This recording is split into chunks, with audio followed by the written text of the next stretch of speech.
Assalamualaikum warahmatullahi wabarakatuh. Alhamdulillahi rabbil alamin, wassalatu wassalamu ala sayyidil mursalin wa ala alihi wa sahbihi ajma'in. Rabbi shrah li sadri wa yassir li amri wahlul 'uqdatam min lisani yafqahu qawli. Bismillahillazi la yadurru ma'asmihi syai'un fil ardi wala fis sama' wa huwas sami'ul alim. Alhamdulillah, syukur kita kehadirat Allah Subhanahu wa taala. Kita semua dipanjangkan umur, diberi kesihatan, kita dapat melakukan ibadah kepada Allah Subhanahu wa taala. Kita pun sudah berada di hujung tahun Masihi 2020. Sekejap je, beralih setahun demi setahun. Kita pun semakin tua lah. Semakin tua, bukanlah mungkin muda. Jadi kita diberi peluang dan ruang oleh Allah Subhanahu wa taala dengan kehidupan ini. Marilah sama-sama kita mengisinya dengan penuh ketaatan dan mencari keredaan Allah Subhanahu wa taala. Tuan-tuan, puan-puan sekalian, kuliah kita pada malam ini sambung kitab kita Riyadhus Shalihin jilid yang kedua. Kalau mengikut tanda saya ni, iaitu hadis yang ke-59. Tidak, ikut no.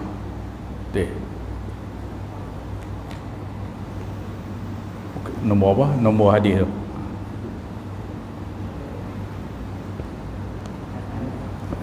Banyak tanda. T59. Dalam bab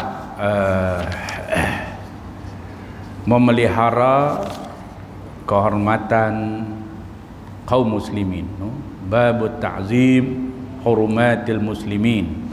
Itu tajuk kita ataupun bab yang ada di dalam jilid yang kedua. Kita sudah baca sebahagian daripadanya dan kita sambung malam ni hadis yang ke-59. Wa an Abi Hurairah radhiyallahu anhu anna Rasulullah sallallahu alaihi wasallam qala iza shalla ahadukum lin-nas falyukhaffif fa inna fihim ad-dha'if wal saqim wal kabir wa iza shalla ahadukum li nafsihi falyutawwil ma syaa, muttafaqun alaih. Ini satu lagi hadis yang dimuatkan dalam bab memelihara kaum muslimin. Kita disuruh sebagai seorang Islam ni tidak menyusahkan saudara Islam kita yang lain atau sesiapa pun. Cari jalan untuk memudahkan saudara se-Islam dengan kita ataupun kaum muslimin. Maksud hadis ni daripada Abu Hurairah radhiyallahu anhu, bahwasanya Rasulullah sallallahu alaihi wasallam bersabda, iza shalla ahadukum lin-nasi falyukhaffif.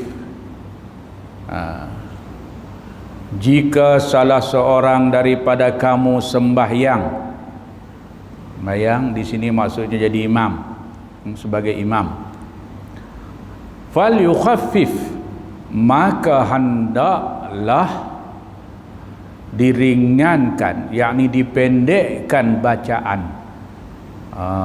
Bila jadi imam, di belakang kita ada makmum, maka Rasulullah sarankan supaya falyukhaffif, ringankan, ringkaskan, jangan panjangkan.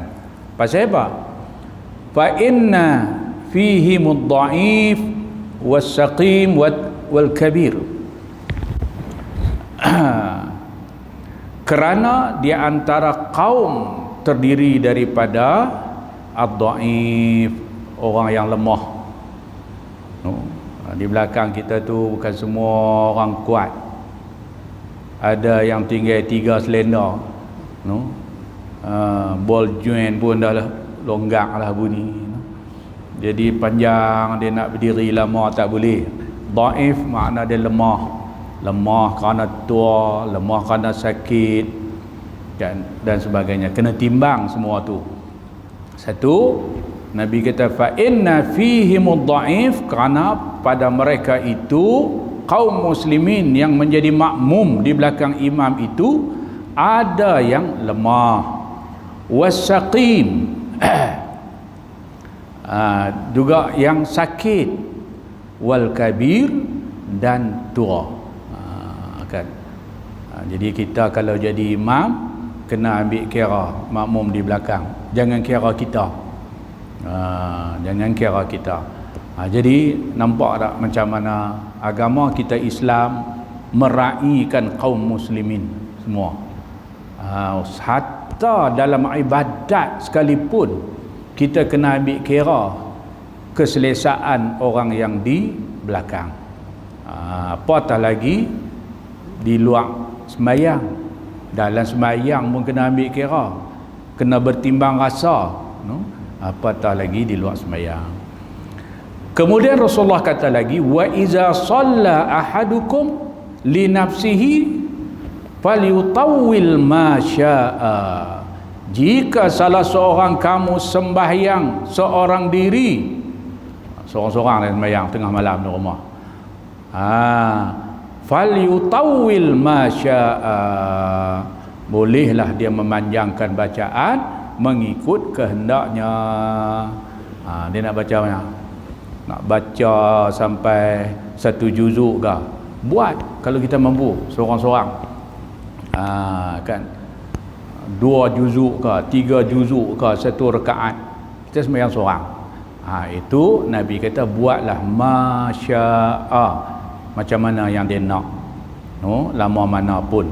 Tapi apabila sembahyang berjamaah, imam hendaklah mengambil kira, bertimbang rasa makmum yang ada di belakang. Jangan panjang, jangan lama sangat, kan.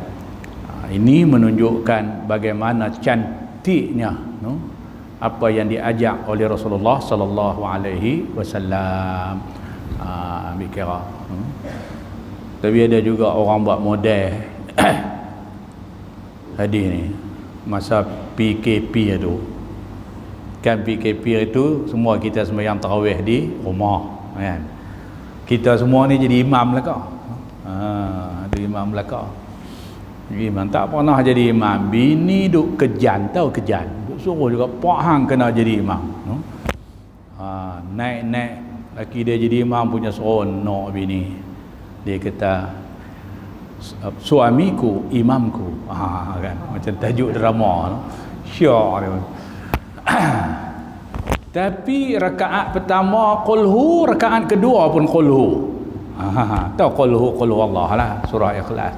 Memang tarawih dia pederas semua rakaat qulhu Allah belaka. Lepas tu bini dia kata, awak pak hang baca pendek sangat. Dak, Nabi kata ambil ni kita kena ambil kira makmum di belakang. Mak hang tu sakit lutut, kalau aku baca panjang tak lagi tak boleh nak sembahyang. Wahai dia hafal hak tu ya. Jadi ini satu hadis dimasukkan dalam bab ni, kan menunjukkan kepada kita bagaimana timbang rasa dalam agama ni, hatta dalam soal nak buat ibadat pun. Jangan kita kira diri kita. Kita kena ukur sama kemampuan orang yang di belakang kita, kan. Apatah lagi dalam kehidupan kita bermasyarakat, berjiran. Jangan kita bagi susah orang kiri kanan rumah kita, permudahkan. Jangan kita bagi susah orang dalam kampung kita. Kita buat sesuatu yang bagi boleh senang, boleh memudahkan. Ni sampai orang nak lalu pun payah, kan. laluan kat rumah dia semua haram tak tebas, duk kata hampa lalu hampa tebas. Tu perangai kadang-kadang, perangai tak elok. Ni bukan amalan Islam. Islam dia memuliakan orang lain, menghormati orang lain, kan? Nabi kata dalam hadis yang lain, la yu'minu ahadukum hatta yuhibba li akhihi ma yuhibbu li nafsi. Tidak sempurna iman seorang kamu sehinggalah dia mengasihi saudara Islam dia sebagaimana dia mengasihi diri dia sendiri, kan? Dalam bab jiran, kalau selalu duduk menyusah orang, sampai orang tak selesa duduk kiri kanan rumah dia, Nabi kata apa orang ni? 3 kali Rasulullah guna perkataan yang cukup berat dalam satu hadis. Nabi kata wallahi la yu'minu, wallahi la yu'minu, wallahi la yu'minu. Demi Allah tidak beriman, demi Allah tidak beriman, demi Allah tidak beriman. 3 kali. Sahabat dengar lagu tu takut, kita pun takut, tak beriman ni. 3 kali Nabi bilang. Lalu mereka tanya Rasulullah, man huwa ya Rasulullah? Siapakah dia tu ya Rasulullah? Yang Nabi kata 3 kali tak beriman. Nabi kata allazi la ya'mana jarahu bawa'iqahu. Orang yang tidak memberi keamanan kepada jirannya kerana kejahatannya. Jahat mulut dia, jahat tindakan dia, sampai orang tak boleh duduk. Maka orang hak lagu ni Nabi kata 3 kali wallahi la yu'minu. Kerana agama Islam ini, ajaran Islam ini ialah menghormati, memberi keselesaan, keselamatan. Itu dalam riwayat yang lain Nabi kata aslim taslam. Islamlah kamu, nescaya kamu selamat. Mana Islam tu agama selamat. Selamat dan menyelamatkan diri kita, selamat, orang pun kita selamatkan daripada segala keburukan. Jadi kalau kita duk buat bagi orang susah, makna tak kena. Makna tak kena lah. Dari segi agama kita ada masalah. Baik. Muttafaqun alaih, hadis ini riwayat Imam Bukhari dan juga Imam Muslim. Dalam riwayat lain, orang yang mempunyai hajah, dia sebut tu ada lagi lah, wa fi riwayatin wazal hajati. Maksudnya dalam riwayat yang lain dia ada tambah lagi satu, wazal hajati. Nabi kata tadi, iza shalla ahadukum, apabila sembahyanglah seorang kamu, linnas, yakni jadi imam, fal yukhaffif, kena bagi ringankan sembahyang tu, jangan panjang. Pasal apa? Fa innahum ad-dhaif, kerana makmum tu ada yang lemah, was-saqim, ada yang sakit, wal kabir, ada yang tua. Ada riwayat yang lain wazal hajati, dan yang mempunyai hajat. Hajat ni apa dia? Kalau zaman kita ni kerja lah, sat lagi nak kena masuk kerja balik, kan? Nak sambung perjalanan, dia musafir. Zul hajati, orang yang ada hajat pada diri dia. Dia main singgah sembahyang jemaat tu, dalam dia duk buat kerja. Sat lagi lepas sembahyang ni dia nak kena sambung balik kerja dia, perjalanan dia, urusan dia. Maka orang ni dipanggil zul hajati. Maksud dalam riwayat hadis yang lain selain pada Abi Hurairah ni, ada dimasukkan satu lagi golongan, iaitulah wazal hajati, orang yang mempunyai hajat, macam-macam di belakang tu. Jadi itu pesan Rasulullah sallallahu alaihi wasallam. Ada 3 pengajaran diberikan kepada kita daripada hadis tersebut. 1, seseorang yang menjadi imam sunat memilih bacaan yang pendek di dalam sembahyang. Sunat, sunat. Macam kita cerita tadilah, tak apa sekali-sekala nak panjang, kan? Bila kita tahu di belakang kita ni tak ada musafir, tak ada apa orang yang sakit dan sebagainya, kita kenal semua. Makmum pula kata imam ni bagi panjang sikit, bagi ni kita sembahyang bagi lama sikit. Dia pun tak apalah. Ni yang kita pun tak tahu, ya? Dalam keadaan ada orang yang ada masalah, lebih baik sunat kita pendekkan bacaan, pendek.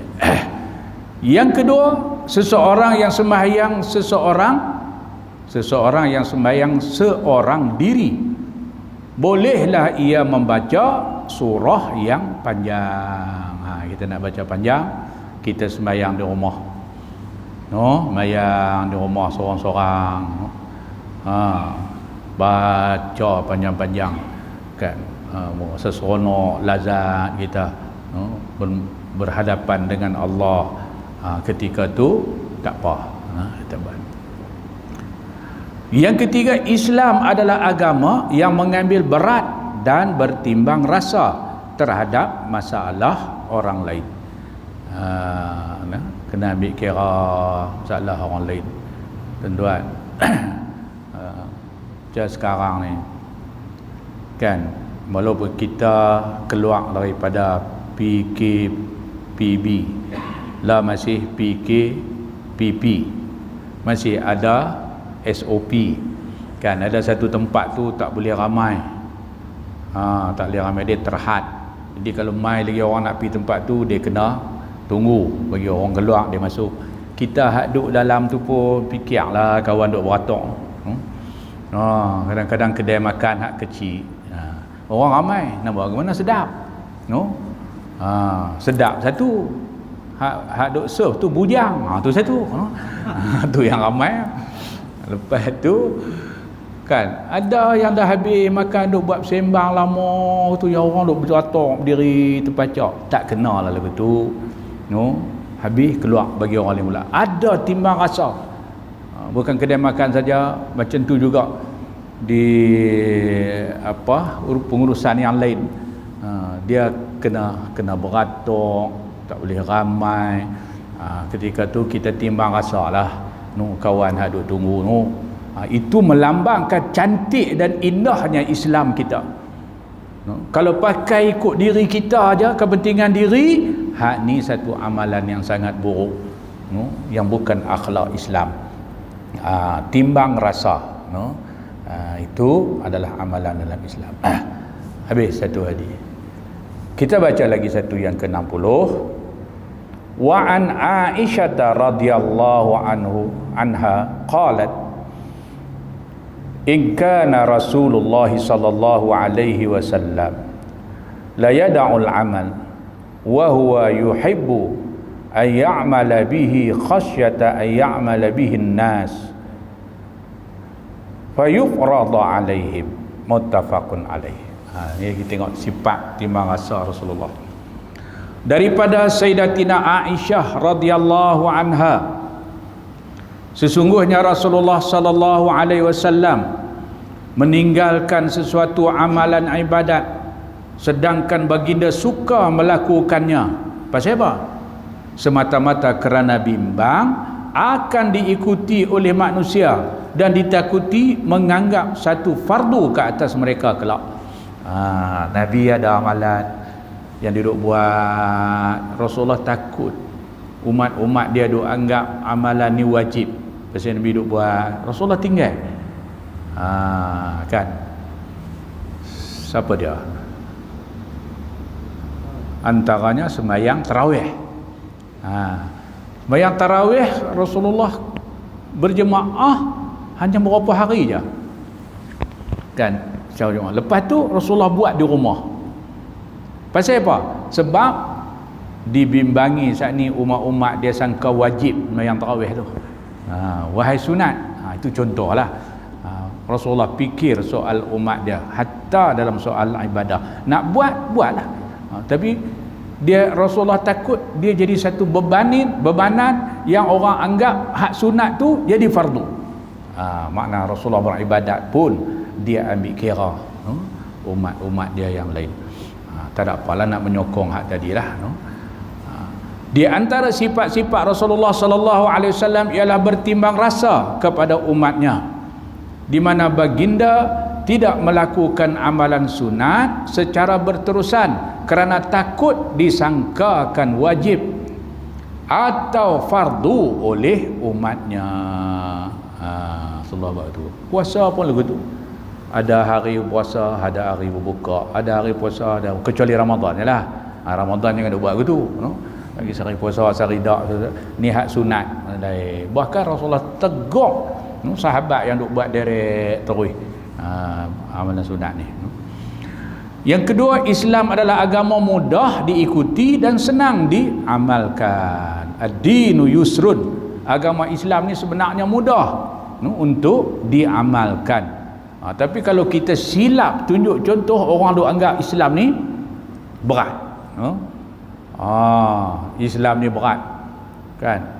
Macam satu masa dulu nak semayang kena pakai kain pelekat, kena pakai baju Melayu, nak pakai kepiah mai kan. Zaman tu tuan-tuan perasan tak, orang pakai seluar bukan damai semayang. Pasal apa? Pasal kita duk tunjuk lagu tu. Pi makan gunuri mana pun, jom kita singgah masjid, telekung tak bawa ni pun. Tak ada telekung. Wahai, bukan wajib pakai telekung. Yang wajib tutup aurat, kan? Kalau baju jubah kita panjang, bos stokin tutup sini elok-elok, boleh sembahyang. Telekung tak bawa, kain pelekat tak bawa, tak sembahyang lohok tu. Pergi makan kenduri lohok tak sembahyang. Pasal apa? Pasal tak bawa kain pelekat. Wahai, seluar pun boleh, kan? Pakai baju t-shirt pun boleh kalau terdesak sangat, kan? Di segi keparduan tu lepas, kan? Jadi tengok law ni dah global, kan? Jadi dia jadi mudah. Oh boleh, boleh. Ingat kau sembahyang nak kena pakai kain. Ni zaman-zaman dulu lah. Contoh tuan-tuan, apapun ilmu, tak ada ilmu ni memang jadi susah. Hak mudah dalam agama ni pun jadi susah. Pasal apa? Pasal tak ada ilmu. Macam orang nak kenuri, terima menantu serabut lah, mana lah, duit tak apa cukup. Pasal apa tak cukup? Nak buat baju sedondon, kan? Sedondon semua keluarga. Lepas tu pula nak kena buat tempat makan pengantin pun 7-8 ribu. Susah lah. Wahai, benda tu bukan wajib. Bukan wajib. Bunga-bunga manggar apa lagi nak kena buh, kena buat rimah lah, bila lah nak lewe nikah anak ni. Tuan-tuan, wahai, kita jadi susah menyusahkan benda hak mudah. Dalam Islam mudah ya. Mas kahwin, angkat nikah, kemudian sunat istihar. Istihar tu kenuri lah bagi orang tahu, kan? Takat mana yang kita mampu, buatlah bagi orang tahu. Ni zaman PKP ni sip banyak tuan-tuan. Angkat nikah pejabat agama, kan buat rumah tak boleh, kena buat pejabat agama. Saksi semua pejabat agama. Kenuri tak boleh. Yang tu yang kemah. Kenuri tak boleh. Jadi tapi ada juga kita buat nak istihar, sunat istihar, kata anak kita ni dah menikah, saat ni orang heran pula duk naik mutu berdua. Dia pun buat ke mana? Masak nasi apa semua, bungkui apa, hantar rumah jiran-jiran, pergi hantar. Ni nak abang, kan, apa nama anak kami ni dah menikah, nak istihar.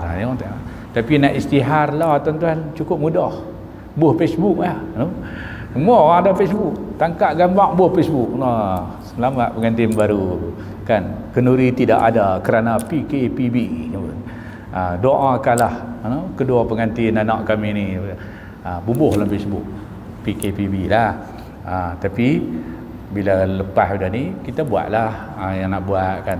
Yang pentingnya istihar tu. Tujuan kenuri tu nak mengistihar kepada jiran-jiran bahawa si Polan bin si Polan ni telah pun berkahwin, menikah, taklah timbul fitnah, kan? Jadi dia lagu tu. Tapi yang jadi beban ni pasal apa? Pasal kita duk fikir benda hak yang kita tambah. Nampak tak? Tu jadi susah. Sedangkan ad-dinu yusrun, agama itu mudah. Dah dah kan. Dah depa nikah senang siapa pun tak tahu.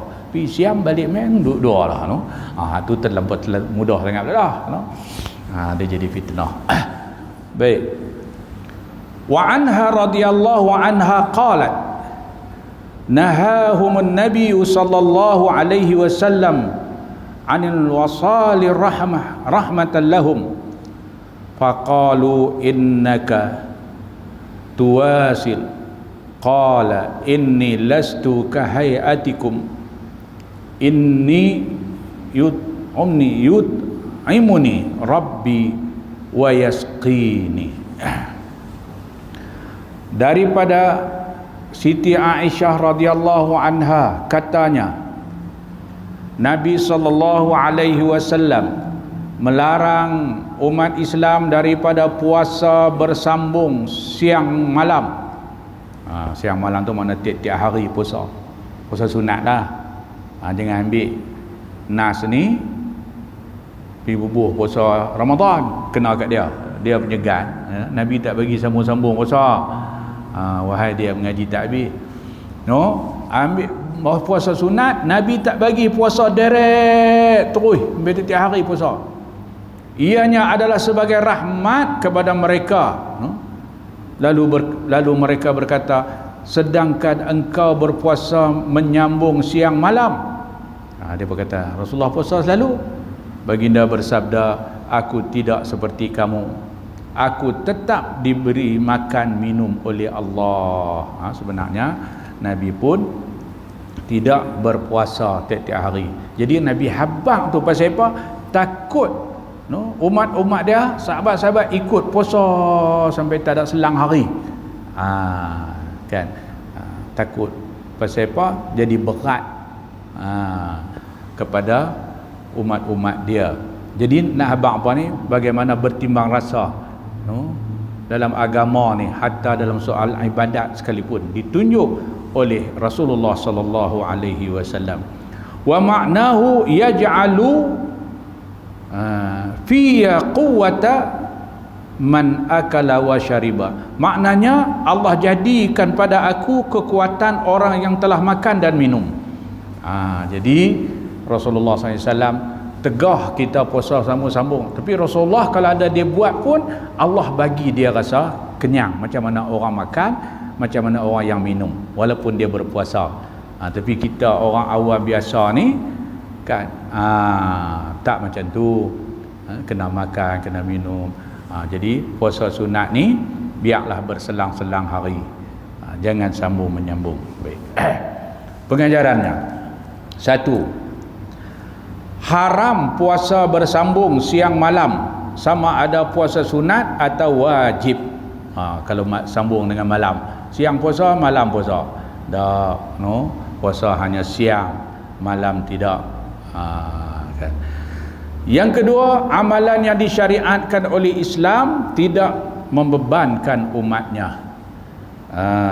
Kan, apa yang diperintah dalam agama kita ni, dia tidak membebankan kita.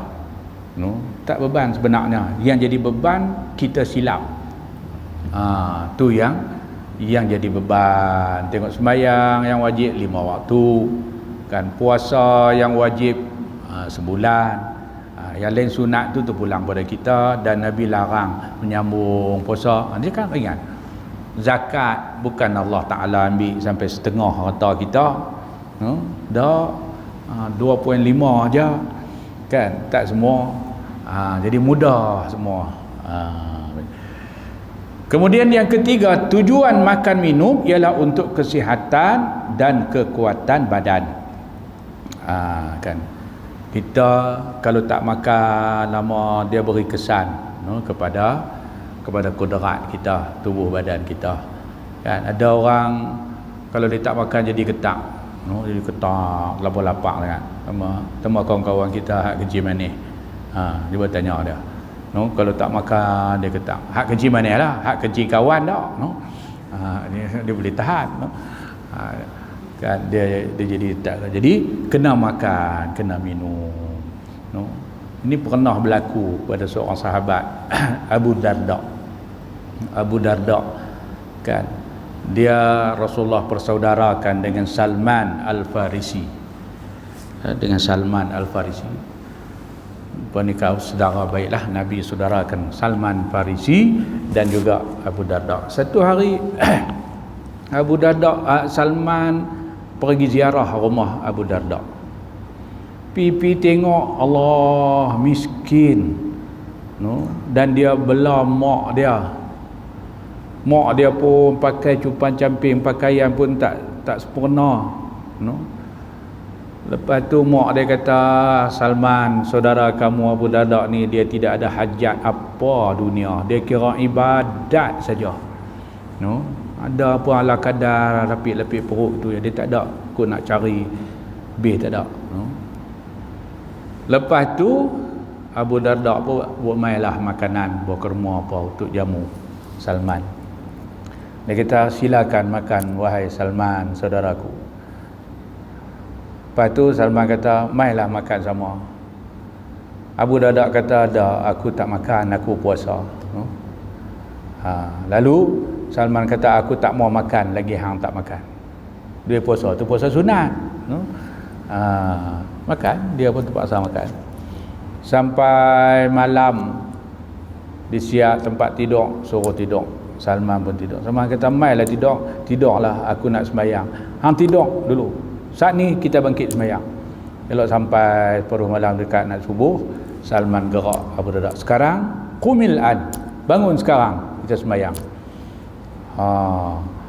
Lepas tu Salman pergi cerita kat Rasulullah SAW apa yang dia buat kepada Abu Darda. Suruh buka puasa, suruh tidur, no? Lalu Rasulullah kata, sadaqa Salman, betul apa Salman buat pada Abu Darda ni, no? Lalu Rasulullah bersabda, wali nafsika alaika haqqan, terhadap diri kamu ada hak yang hendak ditunaikan, yang kena ditunaikan. Diri kita, apa dia? Kena bagi cukup tidur, kena bagi makan. Wali ahlika alaika haqqan, dan terhadap ahli keluarga kita, ke atas kita ada hak tanggungjawab. Macam apa, Abu Darda, dia sepatutnya tanggungjawab kat mak dia, kenalah bagi pakai elok-elok, duduk tempat sesuai. Ada tanggungjawab, bukan hanya ibadat saja, nampak? Jadi wali nafsika alaika haqqan, wali ahlika alaika haqqan, dan ke atas Tuhan engkau, ke atas Allah juga, alaika haqqan, maka tunaikanlah, berikanlah hak itu kepada hak-haknya. Maknanya kita dalam hidup ni, hak kepada diri kena bagi, hak kepada ahli keluarga kena bagi, hak kepada Allah pun kena bagi, itulah dengan ibadat. Jangan ambil satu je.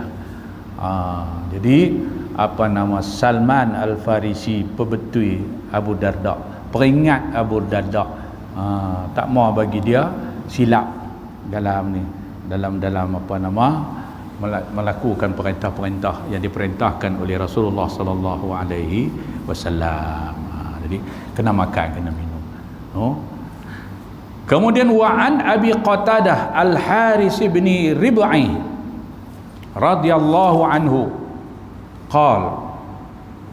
qala Rasulullah sallallahu alaihi wasallam, inni la aqumu ila shalah wa uridu an utawwila fiha fa asma'u buka'a tifli fa atazawwaja fi salati karahiyata an asuqqa ala ummihi, rawahu Bukhari. Maksud hadis ini pula daripada Abu Qatadah Al-Haris bin Rib'i radhiyallahu anhu, katanya Rasulullah sallallahu alaihi wasallam bersabda, aku berdiri untuk mengerjakan sembahyang. Nabi kata, hari dah diri nak sembahyang, dan bercadang memanjangkan bacaan dalam sembahyang tu. Tiba-tiba aku terdengar tangisan anak kecil. Tengah duduk sembahyang, Nabi terdengar bunyi budak-budak menangis budak kecil. Lalu aku percepatkan sembahyang kerana bimbang menyusahkan ibunya. Ini satu hadis lagi menunjukkan Rasulullah bertimbang rasa kepada makmum di belakang. Tengah sembahyang, Nabi cadang nak panjang lah sikit bacaan. Tak-tak dengar budak menangis. Jadi Rasulullah pendekkan bacaan, tak jadi baca panjang. Pasal apa? Sebab takut menyusahkan, bimbang menyusahkan mak dia. Anak dok kaya mak sembahyang khusyuk kah? Tentulah tak khusyuk mak dia, dan sembahyang pun jadi tak sempurna. Lalu dipendekkan. Kalau malung ada anak kecil pun sembahyang, kalau sembahyang di rumah, janganlah duk baca panjang, anak duk kayau, orang paling kata kaya, dia duk baca panjang, bagi salam keras anak. Jadi ada timbang rasa. Satu lagi hadis yang menunjukkan hatta dalam melakukan ibadat wajib kena ambil kira kan tentang kaum muslimin yang lain. Jangan kata bab ni kena utamakan, tak peduli hak lain. Begitulah dalam hal-hal yang lain. Baik. Seseorang imam yang sedang mengimamkan sembahyang boleh memanjangkan sembahyangnya jika ada perkara yang penting. Silap mempercepatkan. Seseorang imam yang sedang mengimamkan sembahyang boleh mempercepatkan sembahyangnya jika ada perkara yang penting yang perlu ia menyegerakannya. Kata kau sembahyang tu apa-apa berlaku, tu imam kata ni kena bagi cepat selesai sembahyang ni, dia boleh percepatkan. Bukan saja budak menangis lah, apa-apa pun lah kan. Macam ada satu klip video dia hantar, tengah-tengah sembahyang tak gempa bumi, gerak, orang lain bakat lari semua, yang tu imam dak lagi. Tu imam dak lagi, hak belakang bakat dia duk baca panjang lagi. Dia percepatkanlah, percepat Fatihah saja pun tak apa dah. Surah tu sunat, yang wajib Fatihah. Kalau main dalam keadaan lagu tu emergency lagu tu, lepas Fatihah rokok, jangan duk terbiang baca lagi banyak. Baik. Kemudian yang kedua, seseorang imam hendaklah mengetahui kedudukan makmumnya. Kita dapat faham ada dua hadis tadi kan. Siapa jadi imam, dia bukan saja nak kena tahu apa bacaan dia nak baca, rukun sembahyang dan sebagainya, dia kena ambil tahu juga di belakang aku tu siapa dia. Siapa dia? Ada orang tua, ada orang sakit, ada orang uzur, musafir, ataupun zal hajah tadi, orang yang ada hajat. Dia kena ambil tahu tu, barulah dia boleh tentukan dia nak baca apa lagi. Dan yang ketiga, seseorang ketua hendaklah mengambil berat setiap masalah yang dihadapi oleh pengikutnya. Sembahyang ni tuan-tuan, dia adalah contoh kepimpinan. Imam adalah pemimpin, makmum adalah rakyat yang dipimpin. Makmum kena ikut imam, kan? Tak boleh melebihi imam. Begitulah dalam kepimpinan, kita tak boleh lebih daripada ketua. Kemudian kita baca malam ni, imam kena ambil kira keadaan makmum, dia kena tahu keadaan makmum. Begitu juga dalam kepimpinan masyarakat. Tak kira lah wakil rakyat ke, ketua kampung ke dia.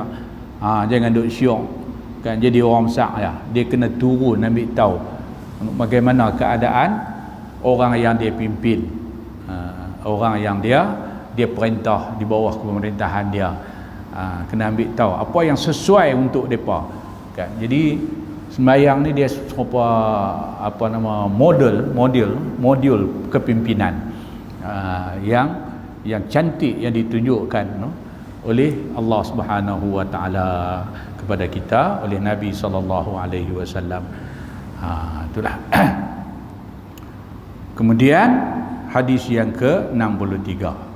Jadilah Nanti kita sambung pula hadis yang kelima, no. Kita sambung berhenti lama sikitlah, tahun depan baru sambung, no. Tahun depan, no. Tahun ni habis dah dekat tu. Kita sambung pula tahun depan hadis yang ke-63, masih lagi dalam bab memelihara kehormatan kaum muslimin. Wallahu a'lam. Bismillahirrahmanirrahim. Alhamdulillahirabbil alamin wassalatu wassalamu ala sayyidil mursalin wa ala alihi wa sahbihi ajma'in. Allahumma rabbana taqabbal minna innaka antas samiul alim. Allahumma arinal haqqa haqqan warzuqna ittiba'ah وأرنا الباطل باطلا وارزقنا اجتنابه اللهم اجعلنا ممن يستمعون القول فيتبعون أحسنه ربنا آتنا في الدنيا حسنة وفي الآخرة حسنة وقنا عذاب النار صلى الله على سيدنا محمد وعلى آله وصحبه أجمعين والحمد لله بالعالمين تقبل الله منكم.